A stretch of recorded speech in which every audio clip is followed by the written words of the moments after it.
Right, we're going to have a look at trig ratios and identities. Most of this is stuff you've done in core maths, so I'm going to do a quick recap. Let's start with our trig definitions.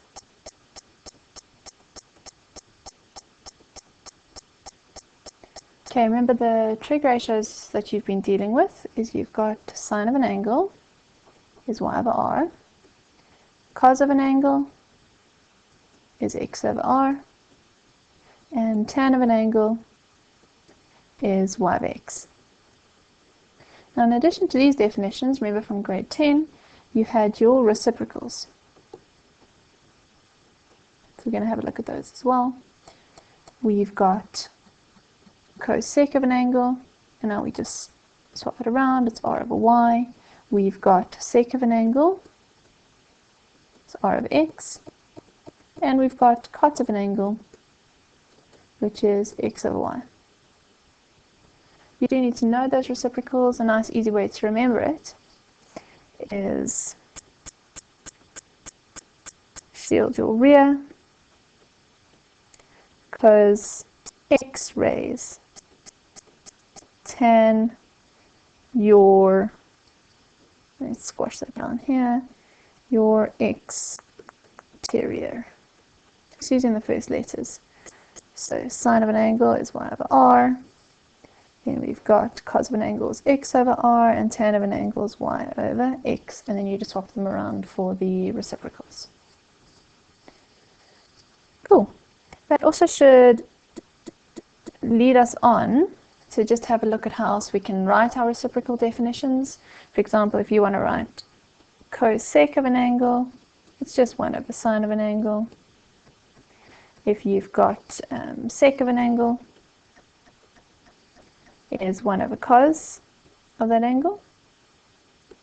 And you've got cot of an angle is 1 over tan of that angle. Cool. Now we need to have a look at some of our identities. The one you're most familiar with is your quotient identity. Now this identity allows you to write any trig ratios in terms of sine and cos. So the one that you've used up till this point is tan of an angle is sine of an angle over cos of an angle.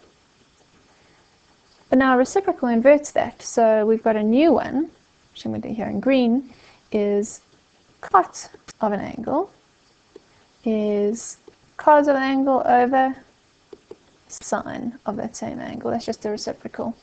Just bear in mind that you can square both sides. So for example, you could see tan squared of an angle. You've got to square this side as well. Would be sine squared of an angle over cos squared of an angle.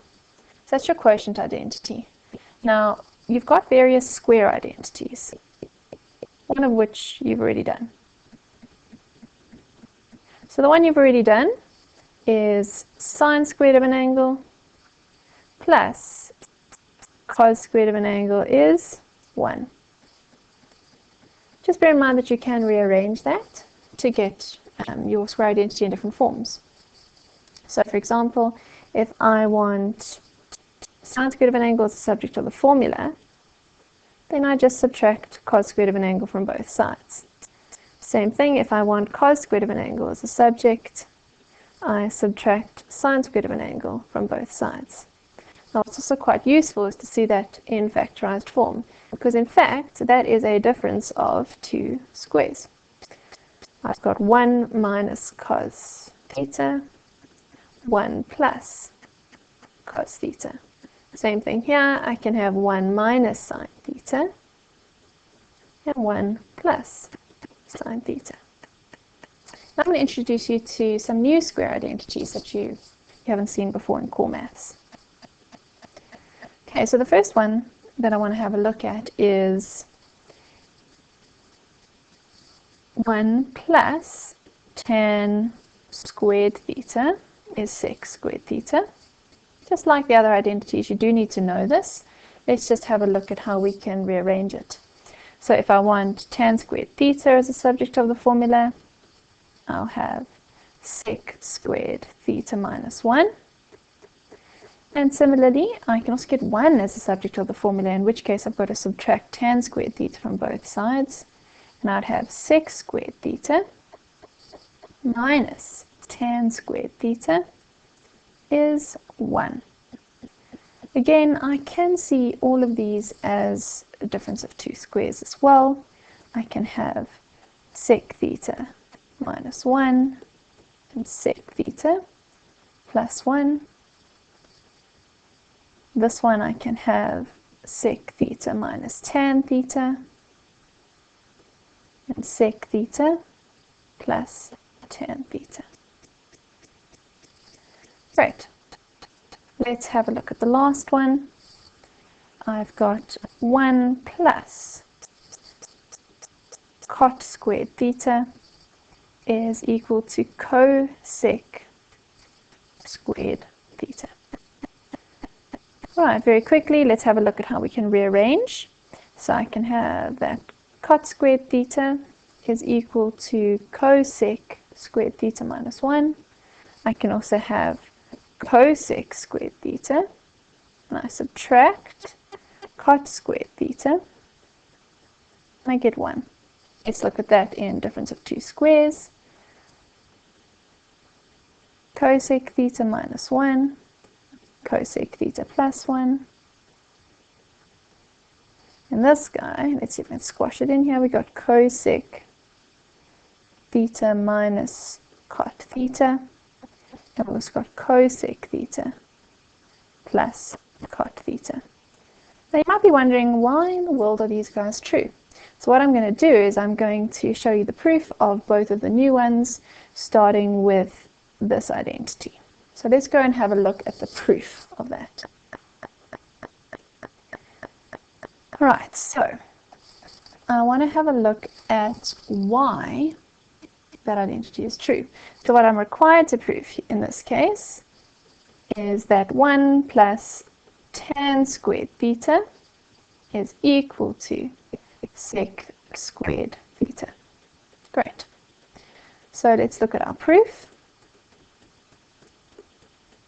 Starting with my left-hand side, which is 1 plus tan squared theta. Remember that we can go back to our definition. Tan theta is y over x, but it's squared, so I've got y squared over x squared. Now it doesn't look like I can go any further with that, but look what happens if you change a 1. So let's change our 1 into x squared over x squared, which is true, that's 1. We see we've got a common denominator of x squared, so I've got x squared plus y squared over x squared.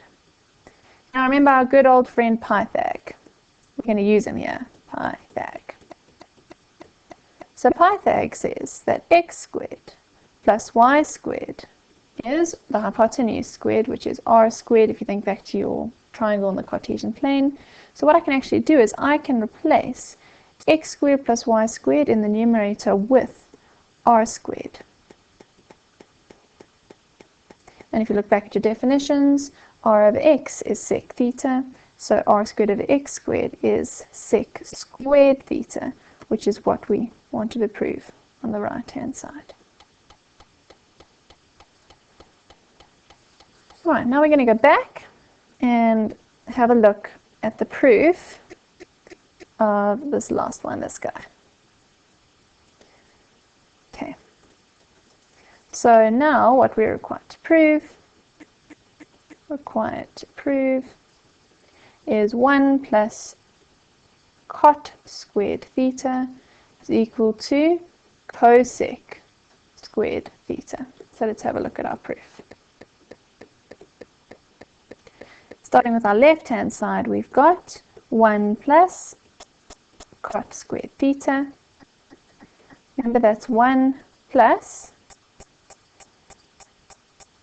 if you think of tan, y over x, so it's x squared over y squared. And again, we're going to go back and we're going to rewrite that 1 to get a common denominator. So to get that common denominator, you'd have to have y squared over y squared. You'd have with y squared plus x squared over y squared.